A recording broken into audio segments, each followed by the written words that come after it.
اسلام آباد high court کے 5 ججز نے سینیورٹی کے معاملے پر سپریم کورٹ میں درخواست دائر کر دی۔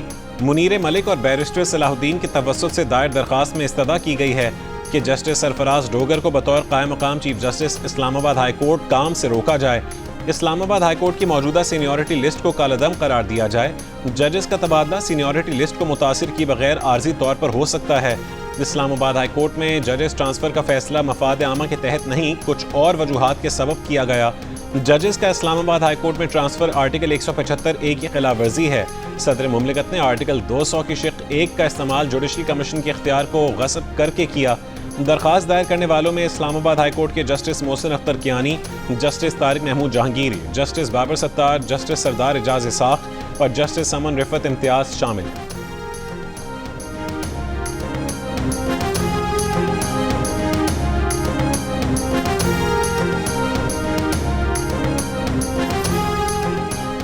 چیف جسٹس پاکستان جسٹس یحییٰ آفریدی سے سپریم کورٹ بار ایسوسی ایشن کے وفد کی ملاقات۔ صدر سپریم کورٹ بار میاں رؤف عطا نے کہا کہ چیف جسٹس نے بتایا ہے کہ وہ کل اپوزیشن کے 7 رکنی وفد سے ملاقات کریں گے۔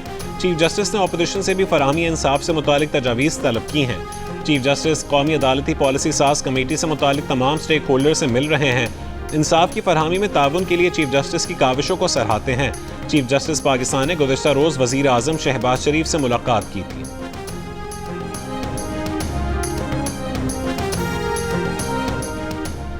26 نومبر احتجاج میں گرفتار 120 سے زیادہ پی ٹی آئی کارکنوں کی ضمانتیں منظور۔ اسلام آباد ہائی کورٹ نے تمام ورکرز کو فوری طور پر رہا کرنے کا حکم دے دیا۔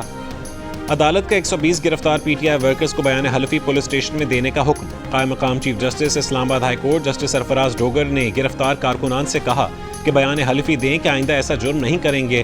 عدالت کا 20,000 روپے کے مچلکے اور 1 شیورٹی بانڈ جمع کروانے کا بھی حکم۔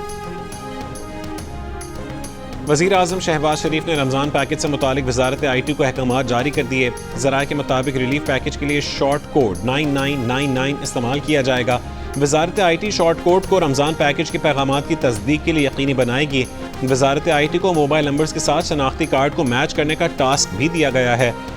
رمضان ریلیف پیکج کے تحت 39 لاکھ خاندانوں کو نقد رقم اور فی مستحق خاندان کے لیے ایک بار 5,000 روپے کی کیش مالی امداد کی تجویز ہے۔ اس بار وزیر اعظم رمضان ریلیف پیکج یوٹیلیٹی سٹورز کے ذریعے فراہم نہیں کیا جا رہا۔ پاکستان میں میڈیا کو جدید تقاضوں سے ہم آہنگ کیا جا رہا ہے۔ ہم الیکٹرانک، پرنٹ اور ڈیجیٹل میڈیا پر کام کر رہے ہیں۔ وفاقی وزیر اطلاعات عطا تارڑ کا سعودی میڈیا فورم 2025 کے مباحثے میں اظہار خیال۔ کہا کہ ہمیں ایسے میڈیا کی ضرورت ہے جو سماجی مسائل پر روشنی ڈالے، لوگوں کو اپنی بات کا موقع دے۔ پاکستان کے پاس بہترین نیوز اور تفریحی چینلز، فلم سازی اور دستاویزی فلمیں بنانے کی بھرپور صلاحیت ہے۔ اب وقت آ گیا ہے کہ نئے معاہدے کیے جائیں، اشتراک بڑھائیں اور عالمی میڈیا پر شناخت بنائیں۔ پی ٹی آئی کے جنرل سیکرٹری سلمان اکرم راجہ کا کہنا ہے کہ بانی پی ٹی آئی نے آرمی چیف کو خط نہیں لکھا، وہ کھلا خط تھا۔ خط جنہیں پڑھنا چاہیے تھا انہوں نے پڑھ لیا ہے۔ ایک سوال کے جواب میں کہا کہ جو بانی پی ٹی آئی سے ایک ملاقات نہیں کروا سکے ان سے کیا مذاکرات کریں۔ مذاکرات کی ناکامی کی بڑی وجہ یہ تھی کہ حکومت کے پاس اختیار ہی نہیں تھا۔ ملک گیر تحریک شروع کریں گے، کل کراچی جائیں گے، سندھ کی جماعتوں سے بھی ملاقاتیں ہوں گی۔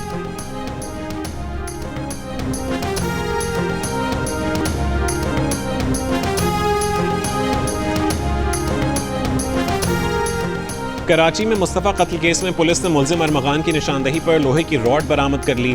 دوران تفتیش ملزم ارمغان نے انکشاف کیا ہے کہ لوہے کی راڈ سے اس نے مصطفیٰ پر 2 گھنٹے تک تشدد کیا۔ اس کے سر اور گھٹنوں سے خون بہنے لگا۔ شیراز کی مدد سے مصطفیٰ کو اسی کی گاڑی میں ڈال کر ہب لے گئے۔ گاڑی کی ڈگی کھولی تو مصطفیٰ زندہ تھا۔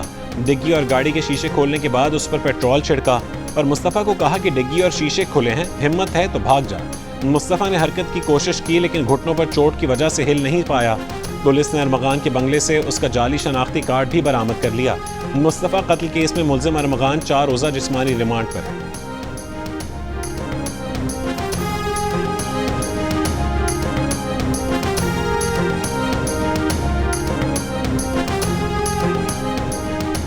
مصطفیٰ قتل کیس میں ہب پولیس کی تفتیش جاری۔ ڈی پی او ہب کا کہنا ہے کہ تحقیقات کر رہے ہیں کہ ملزمان نے کراچی سے دریجی کون سا روٹ استعمال کیا، گاڑی کو کس وقت آگ لگائی، واپس کراچی کیسے گئے۔ گاڑی کو آگ لگانے کی اطلاع تاخیر سے ملنے کی بھی تحقیقات جاری ہیں۔ کرم کے علاقے اوچت میں 17 فروری کو قافلے پر فائرنگ کے واقعے میں کالعدم تنظیم TTP ملوث ہے. واقعے کا مقدمہ درج، 57 سے زیادہ ملزمان نامزد، دہشت گردی، قتل اور اقدام قتل سمیت 10 دفعات شامل. FIR کے مطابق 63 گاڑیوں پر مشتمل قافلے پر 2 مقامات سے فائرنگ کی گئی. حملے میں 8 افراد جاں بحق اور 20 شہری زخمی ہوئے. ملزمان نے قافلے میں شامل کئی گاڑیوں کو لوٹنے کے بعد آگ لگا دی. قافلے پر فائرنگ میں ملوث ایک اور دہشت گرد گرفتار ملزمان کی تعداد 11 ہو گئی.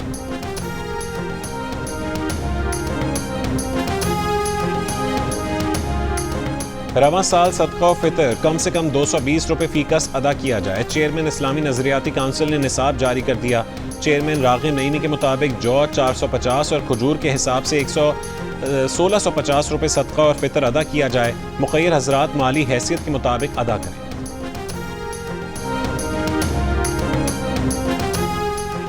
محکمہ ٹرانسپورٹ کا سندھ بھر میں ان فٹ کمرشل گاڑیوں کے خلاف کریک ڈاؤن کا آغاز. سینئر وزیر شرجیل میمن کا کہنا ہے کہ دیگر صوبوں میں رجسٹرڈ متعدد کمرشل گاڑیاں سندھ میں چل رہی ہیں.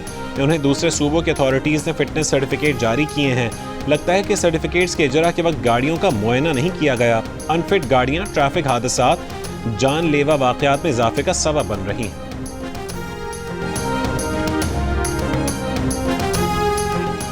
اسلام آباد میں سرکاری ملازمین کا پاک سیکریٹریٹ چوک پر احتجاج. وفاقی و صوبائی ملازمین اور اساتذہ بھی شریک. پولیس اور سرکاری ملازمین کے درمیان ہاتھا پائی، دھکم پیل، تلخ جملوں کا تبادلہ. ملازمین کو پارلیمنٹ ہاؤس جانے سے روکنے کے لیے پولیس تعینات. ملازمین کا مطالبہ ہے کہ بجٹ میں تنخواہوں پر نافذ ٹیکس واپس لیے جائیں. وفاقی سرکاری اداروں کے ملازمین کی تنخواہوں میں تفریق ختم کی جائے.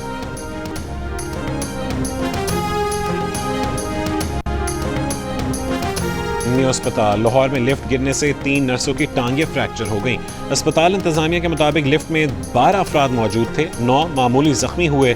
لفٹ پرانی ہونے کی وجہ سے گری.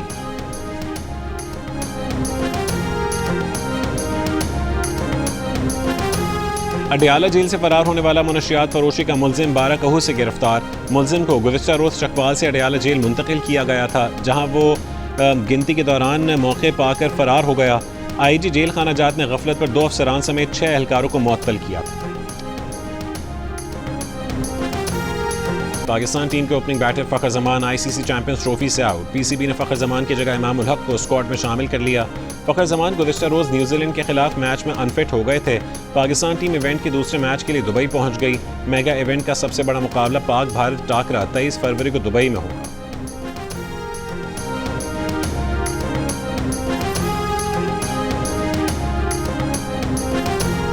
چیمپئنز ٹرافی کے میچ میں بھارت اور بنگلہ دیش کی ٹیمیں مد مقابل 35 رنز پر ہی 5 وکٹیں گرنے کے بعد بنگلہ دیش کی بیٹنگ لائن سنبھل گئی. اب سے کچھ دیر پہلے تک 6 وکٹ پر 189 رنز بنا لیے. چیمپئنز ٹرافی کے میچز جیو سپر سے براہ راست نشر کیے جا رہے ہیں.